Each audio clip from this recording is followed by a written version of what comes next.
Hello friends, how are you? और क्या, 12th class सब ठीक है? एंजॉय कर रहे हो रेनी सीजन को? ठीक। आई होप कि कल जो टॉपिक आपको सेंड किया था वो आपने देखा होगा और उसकी नोट्स तैयार की होंगे। अभी अपन उसका अगला टॉपिक स्टार्ट करते, ऑब्जेक्टिव ऑफ मैनेजमेंट। मैनेजमेंट के ऑब्जेक्टिव क्या होते हैं? जो ऑब्जेक्टिव है मतलब क्या होता है? ऑब्जेक्टिव का मतलब होता है कि क्या काम कर रहे हैं, मतलब किस वजह से अपन वो काम कर रहे हैं। तो मैनेजमेंट का मेन ऑब्जेक्टिव क्या है? मतलब जैसे आप स्कूल आ रहे हो तो स्कूल में आने का आपका ऑब्जेक्टिव क्या है? पढ़ाई करना और ओवरऑल अपना डेवलपमेंट करना, ये आपका ऑब्जेक्टिव है स्कूल के अंदर। ठीक सेम मैनेजमेंट का ऑब्जेक्टिव क्या होता है बिजनेस में, ठीक, कंपनीज में। सबसे पहले उसके अलग अलग ऑब्जेक्टिव आते हैं। पहला ऑब्जेक्टिव आता है उसका किसके प्रति? Organization objective. जिस संस्था में वो काम कर रहा, जिस कंपनी में वो काम कर रहा, उस कंपनी के प्रति उसके क्या ऑब्जेक्टिव है वो अपन इसके अंदर समझेंगे। उससे पहले पॉइंट में कहते हैं ऑर्गेनाइजेशन ऑब्जेक्टिव। अगला होता है सोसाइटी ऑब्जेक्टिव, पर्सनल ऑब्जेक्टिव। मतलब पर्सनल ऑब्जेक्टिव मतलब जो आपके एम्प्लॉय काम कर, जितने लोग आपसे जुड़े हैं उनके लिए मैनेजमेंट का क्या ऑब्जेक्टिव है। सेकंड होता है सोसाइटी के लिए, जिस समाज में अपन रहते हैं उस समाज के लिए आपका क्या ऑब्जेक्टिव है, वो सेकंड ऑब्जेक्टिव है। और फर्स्ट ऑब्जेक्टिव है क्या? Organization objective. मतलब मैनेजमेंट का ऑर्गेनाइजेशन के लिए क्या ऑब्जेक्टिव है।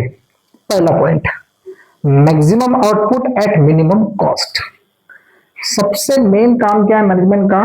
कि जितना ज्यादा प्रोडक्शन बढ़ाओ और कॉस्ट उतनी कम रखो। The main objective of management is what? इसका कैसे नोट्स कैसे लिखेंगे अपन लोग, उसको एक्सप्लेन कैसे करेंगे? Management do everything in proper manner so minimum cost and maximum output will be come. Clear हो गया? जैसा मैंने बोला वैसा इसके नोट्स तैयार कर लेना। मतलब मैनेजमेंट का मेन ऑब्जेक्टिव क्या है? कम से कम इस तरह से काम को अरेंज करना कि कम से कम खर्चे में ज्यादा से ज्यादा आउटपुट आ सके। सेकेंड पॉइंट है to face skill competition. Market में कंपटीशन बहुत ज्यादा है। अब कोई भी काम चालू करो आपको कंपटीशन मिलना है, मतलब मिलना है। अब उस कंपटीशन में अगर आपको टिकना है तो आपका मैनेजमेंट कैसा होना चाहिए? स्ट्रांग होना चाहिए। क्या होना चाहिए? स्ट्रांग। उस स्ट्रांग मैनेजमेंट के लिए, स्ट्रांग कंपनी के लिए हमें कंपटीशन को फेस करने के लिए हमारा मैनेजमेंट क्या चाहिए? काफी स्ट्रांग चाहिए। तो मैनेजमेंट का सेकंड मेन ऑब्जेक्टिव है कि अपने ऑर्गेनाइजेशन को मार्केट के उस कंपटीशन में टिकने लायक हमेशा बना रखे, ताकि उस मार्केट में जो कंपटीशन है उसमें टिके भी रह सके और उसको हरा के आगे भी बढ़ सके और अपने बिजनेस को हमेशा ग्रोथ पे लेके जाए। तो सेकंड ऑब्जेक्टिव क्या है उसका ऑर्गेनाइजेशन के प्रति? कि उससे मार्केट में जो भी कंपटीशन है उसको फेस करने में उसकी हेल्प करे या टिकाए रखे। ठीक, उसको लिखेंगे कैसे? To face skill competition, management help to the organisation to manage company to manage ourselves to face any competition. Proper management, है ना? Proper management benefit is every work is done in right time, right manner, use right method, so it is still complete to the position, मतलब complete to the position। शायद बहुत tough हो गया, ये simple ऐसे लिख सकते हैं आप लोग कि to face skill competition, management help to the organizations to face every competition very smoothly and fight them very accurately. Clear? Solution of complex business problem। जो भी आपके बिजनेस के अंदर कई तरह की कॉम्प्लेक्स प्रॉब्लम आती रहती है, मतलब आप बिजनेस कर रहे हो तो आपको प्रॉब्लम आएंगी, कभी टेक्निकल प्रॉब्लम आएगी, कभी लेबर प्रॉब्लम आएगी, कभी दुनिया भर की प्रॉब्लम आपके बिजनेस में आती रहती है। तो अगर आपका मैनेजमेंट काफी अच्छा है तो वो उस कॉम्प्लेक्स प्रॉब्लम का क्या करता है? सोल्यूशन ढूंढ लेता है, क्योंकि आपके पास उतने एक्सपर्ट लोग होते हैं मैनेजमेंट के अंदर कि कोई भी प्रॉब्लम आए उस प्रॉब्लम को अच्छी तरीके से हैंडल करके उससे आपको बाहर निकाल देता है। ठीक है, तो क्या लिखेंगे? Solution of complex business problem. तो management help to the organisation to solution of any complex business problem because management have the ability and the capability they find any solution for any complex problem। ठीक है, जो मैंने बोला उसको अपने notes के रूप में लिख लेना। Solution of labour problem, solution of labour problem. अब आपके बिजनेस में बहुत सारे लेवल्स काम करते हैं, बहुत सारे मजदूर लोग काम करते हैं, एम्प्लॉय काम करते हैं, अब उनकी भी कई तरह की समस्या होगी। तो मैनेजमेंट क्या करता है, उस लेबर के साथ प्रॉपर डील करता है ताकि मैनेजमेंट को किसी तरह की कोई दिक्कत ना हो और उनकी जो भी समस्या हो उसको प्रॉपर तरीके से उसको हैंडल करता है। तो management help to the solution of the labour problem. तो मैनेजमेंट क्या करता है, हेल्प करता है इसके लिए जो भी बिजनेस के अंदर लेबर्स की जो प्रॉब्लम होती है उस प्रॉब्लम को कितने अच्छी तरीके से सॉल्व करना है, किस तरह उसको हैंडल करना, ये काम कौन करता है, मैनेजमेंट। तो इसको नोट्स कैसे बनेंगे, management help in organizations to face every problem very smoothly about labour, okay, and they find any way to the solve the problem of the labour and labour will be satisfied. The main motto is labor will be satisfied. Second, coordination between traditional and ये now लिखा हुआ है but it is the not now, it is a new.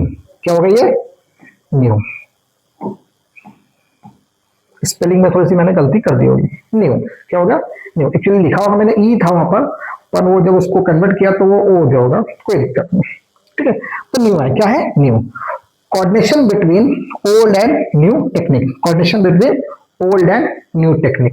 जो भी आपका traditional technique है ना, काम करने का तरीका है, और जो नए टेक्निक आ रही है आपके बिजनेस के अंदर, दोनों के इसमें प्रॉपर तालमेल बनाना किसका काम होता है, मैनेजमेंट का।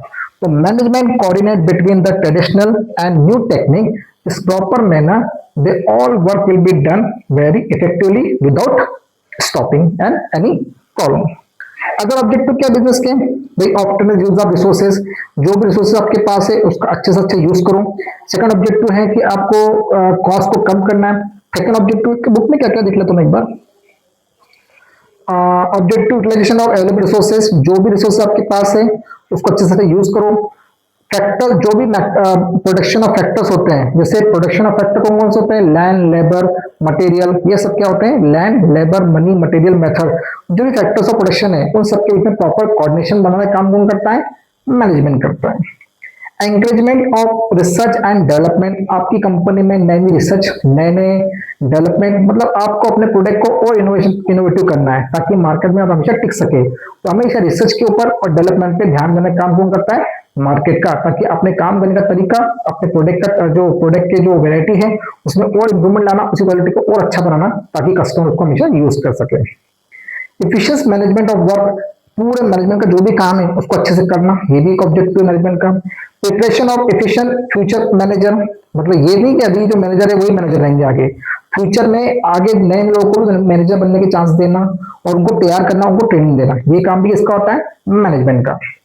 Ensure the survival of organisations, इस बात का ध्यान रखना कि कुछ भी हो जाए अपना बिजनेस कंटिन्यू चलते रहना चाहिए, सर्वाइव करते रहना चाहिए। और रिड्यूस अनप्रोडक्टिविटी एक्सपेंडिचर, वो जो बिना मतलब के खर्चे आपके बिजनेस में होते हैं उसको कम करना, समझ में आया कि नहीं आया।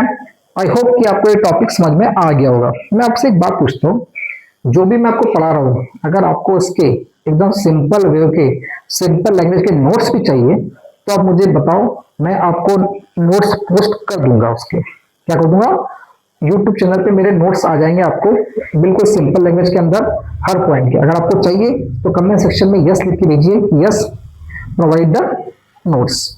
और अगर आपको अकाउंट भी पढ़ना है, स्टैटिस्टिक्स भी पढ़ना है, इकोनॉमिक्स भी पढ़ना है, तो आप मुझे मैसेज कीजिए कि सर हमें ये कोर्स भी करना है, हम आपकी वीडियो देख रहे हैं और आप इसे भेजें, तो मैं उनकी वीडियो बना के भी आपको सेंड करूंगा। और अगर कोई कॉमर्स का स्ट्रीम से, जैसे बीबीए, एमबीए, एमकॉम, एमबीए है ना, और साथ में सीए, सीएस, इसके भी कोई कोर्सेस आप कर रहे हो, और है ना, मैनेजमेंट के कोई भी कोर्स आप कर रहे हो, उसके पास आपकी जो भी अकाउंटेंसी रिलेटेड प्रॉब्लम होगी या थ्योरी प्रॉब्लम होगी, जो होगा उसके जो भी आपको चाहिए वो मैं आपको सेंड कर दूंगा। बस आप मुझे एक मैसेज कीजिए कि सर आप इसका वीडियो बना के भेजिए। Okay, bye, have a nice day.